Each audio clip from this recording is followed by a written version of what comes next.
him about like maybe he can produce my songs because I had a few demos that I've been like playing around in Cubase. Sounded like shit. It was like my start. It was kind of funny, and he just like understood what I wanted, and like he could. That was like the Avril Lavigne era, and he was kind of like trying to do that, but then with a different flavor for me. So I was doing that with him, and because of that, because I put my stuff on MySpace, and because of that, a manager reached out to me, and he was like, "You should come to Stockholm." So I came to Stockholm, studied songwriting for a year to meet musicians, to meet like a band. Didn't meet a band, but I met a few people. So I got to know some friends in Stockholm. I didn't know anyone before. And I met these producers that went to another music school that wanted me to sing demo vocals for them. And we were kind of doing a trade. I was like, if you can produce some of my songs, I can sing demo vocals for you for free. Okay. And then we did that, and bartering for production. Yeah, exactly. I didn't have any money back then at all, so that was great. And I just mentioned that I was looking for a band, and if they knew anyone, and they were like, "Yeah, we can play." So yeah, they just like became my band, and that's like how Violet started, I think, because we called it Violet first, and it was more of a band back then. It was more like pop rock. But then a few years after that, I met Chris. And because he wasn't in it from the beginning. And it changed. Like when we met, we were like suddenly, we just both loved the same music. 100%. And we wanted to do exactly the same thing. And it was an amazing feeling to just feel that maybe I don't have to explain everything always. Like he just got it, you know? Somebody who was on the same wavelength. Yeah, 100%. Like in sound wise, I'm very like involved in productions too. And he just like knew the sounds that I wanted. And I tried to explain like, what if you put like a flute through a guitar speaker? Oh, wow. You know, stuff like that. Weird stuff. And he would like let me do it. And so that was like the start of us and what we started doing. And that's when I think Violet Days started too. When we like found the dynamic between us two, writing the songs and producing it. That was going to be my next question, actually, was how you sort of transitioned from that, as you mentioned, Avril Lavigne type pop, punk, rock kind of thing to a very much pure pop sound. Yeah. I mean, I've been experimenting a lot through the years. Even before I moved to Stockholm, I was in a metal band, like modern rock metal band. Okay. So I did like the more hardcore. Is there a lot of wailing and I'm trying to imagine like hearing. It was like Paramore meeting Breaking Benjamin. Okay. That kind of vibe, but like with metal guitars. Okay.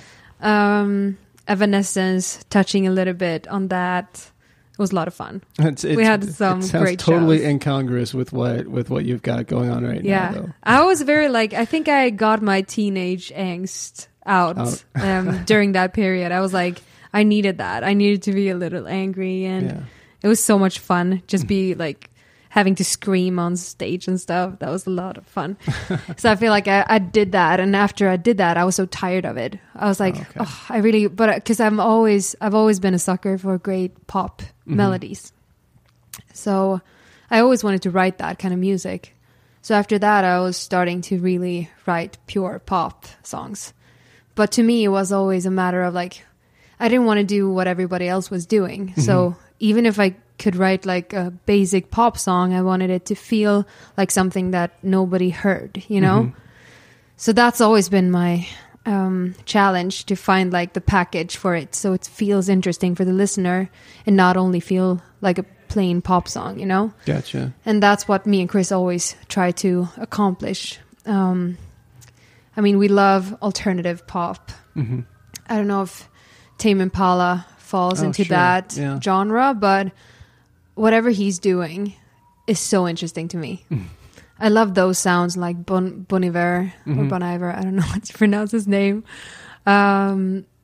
but like in Beach House, like all those that kind like of dream sort of dreamy, pop, a little bit. Yeah, I love that. Has a little bit of jangle to it. Yeah. But I also like I like that, but also mixed with grit. And we love Beach Boys. We try to go back in time to find inspiration there. I guess now that you're mentioning it, I can hear a little bit of that Brian Wilson touch to it. Yeah. Yeah. It's very like Chris loves it too, and we try to play with the productions in like an old school way sometimes.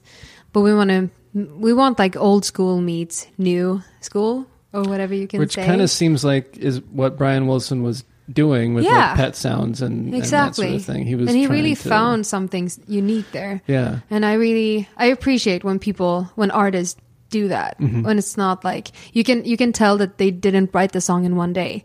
They didn't produce it in one day. They actually took time, and all the sounds have time behind it, you know? A lot of texture. So we're working a lot with that, constantly finding new artists to inspire. But yeah, we just want to be like a new little pop wind coming through. So what is that kind of like now, as far as being able to tour, you know, to get well known enough and to get stateside representation, or even to tour in Europe and do that sort of thing? Do you have a whole team behind you? Was a lot of it you just knocking on doors, or what? Sorry. No, we have a really good team around us now. We have American-based management, which has been a great help for us, because I think I always knew that my music would. I felt like it could do good in the States, because I've always loved American music too, and it's. I've been so inspired by it, and my dream has been to tour the U.S. So I'm very happy to be here. So yeah, we have US-based management, and then we have we're signed to Universal Sweden through Europe. So that's basically the team that we have. And then it's us. We're very like hands-on everything, all the parts of it, and obviously we have agents to help out with tour and shows. So yeah, still like building on the team, but. It's like slowly getting better and better. Are you finding yourself kind of constantly on tour now? What do you mean? Do you get some time? I know that sort of, at least historically, as far as bands that are really trying to gain traction and really release this. So that's when it became. Great together. Thank you. So that's how it became our single, because we just felt like we need to put this out. And yeah. But I am curious to know, because of how meticulously crafted your songs are and made in the studio, how is that to bring it to a live setting like this? It's very interesting, because especially for this tour, we play a lot of songs that's not released. So because we want to like try them out, right? Because it's different. Like when you get to see people hear it for the first time, for me that's a treat. Because for me that's like, it gives me an answer that I've been looking for. Yeah, hopefully. And it's been amazing to see like what people's reactions are. It's been a lot of people reaching out, asking for set lists and being like, "Ooh, what was that song? I've been trying to find it, but I can't find it."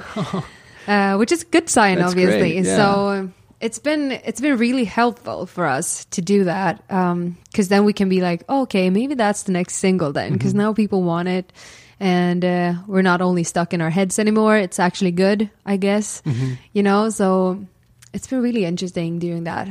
Now I forgot the question. Well, no, I mean that was kind of it. That you have the time-honored tradition of road testing things. Yeah. But no, so that's.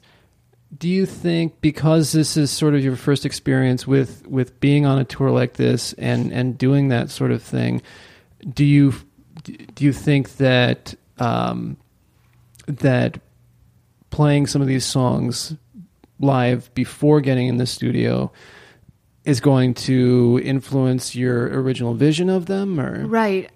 So all the songs that we play, they're kind of done production wise, but it's funny because we've been kind of looking for the last touch to it, which has also been giving us a lot of answers doing them live, because we've been like, okay, well, we have to do this thing live with this song because we need to play it live. And that's been really helping out. So after this tour, we're going to add some stuff to give it a more live feel to it. So it's been helpful.